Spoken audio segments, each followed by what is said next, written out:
léegi dañ le première camion baa ngi nii première camion bi bu njëkk bu la fer oto masa romb fer ak ciment lay def camion bii la romb tey yàpp la def ak mburu ak pomme de terre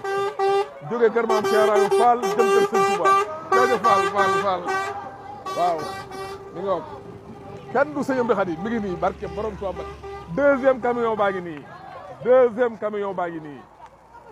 lii day fàttali Sëñ Touba ba mu nekkee Gabon te dog jot mu bëgg a dog waxtu mu nekk xobi garab la Sëñ Touba dogee gis nga li ko yàlla faye tey troisième camion baa ngi nii kenn du Cheikh Ibra Fall ku dul maam Cheikh da ngay xaar troisième camion baa ngi nii ba tey bokk ci pay gi bi Sëñ Touba nekkee Gabon waxuma la lu ciñ togg waaye ci lu tàkk rek sëñ bi gis ko bool yii la ko suñ borom faye waaw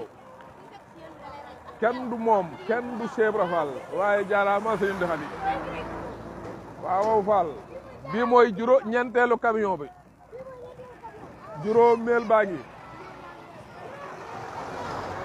juróomeelu camion baa ngi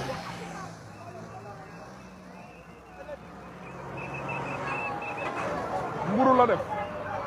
juróom benneel baa nga ne juróom benneelu camion baa ngi nii lii ma jàmm la yee la ilaha illallah juróom benneelu camion ñu naan au sixième camion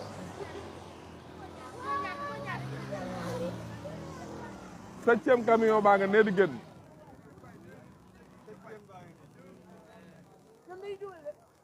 waaw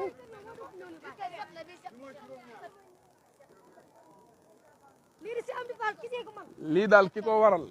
Gabon la toog bu dog jotee xobi garab lay muccu ngir ñàkk lu mu dogee moom sëñ Bamba Xaadimu Rasuul liggéeyal yàlla boroomam mu fayee ko lii